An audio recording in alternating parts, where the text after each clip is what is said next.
وزیر اعلیٰ مریم نواز کی سیلابی علاقوں میں آشوب چشم کا فوری علاج معالجے کی ہدایت۔ فلڈ ریلیف کیمپس میں مقیم تمام بچوں کی ہیلتھ اسکریننگ کی بھی ہدایت کی گئی۔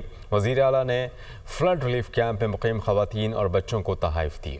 وزیر اعلیٰ مریم نواز نے چونگ فلڈ ریلیف کیمپ کا دورہ کیا، وہ متاثرین میں گھل مل گئیں اور انہیں دلاسا دیا۔ مریم نواز نے بچوں سے گپ شپ کی، انہوں نے بچوں سے مختلف سوالات پوچھے۔ مریم نواز کا کہنا تھا پانی کی صورتحال کا جائزہ لے رہے ہیں، گھر بنانے میں بھی مدد کریں گے، فکر نہ کریں، آپ کے ساتھ ہیں اور ساتھ دیں گے۔ وزیر اعلیٰ مریم نواز نے ادویات، ECG، ایکس رے اور دیگر سہولیات کا جائزہ لیا۔ کمشنر اور ڈپٹی کمشنر لاہور نے بریفنگ دی۔ لاہور میں سیلاب سے 4891 موضوعات متاثر، 7 flood relief camp, 17 medical camp اور 9 لائف سٹاک ریلیف کیمپ قائم کیے گئے۔ Government girls high school Chung میں 3000 سیلاب متاثرین مقیم ہیں۔ کیمپ میں theme park, Barkat colony, Manzoor park اور دیگر علاقوں کے متاثرین کو رکھا گیا ہے۔ فلڈ ریلیف کیمپ کی صفائی کے لیے واسع عملہ موجود ہے۔ سیلاب زدگان کے علاج و صحت کے لیے پورا ہفتہ 24 گھنٹے ڈاکٹر اور طبی عملہ موجود ہے۔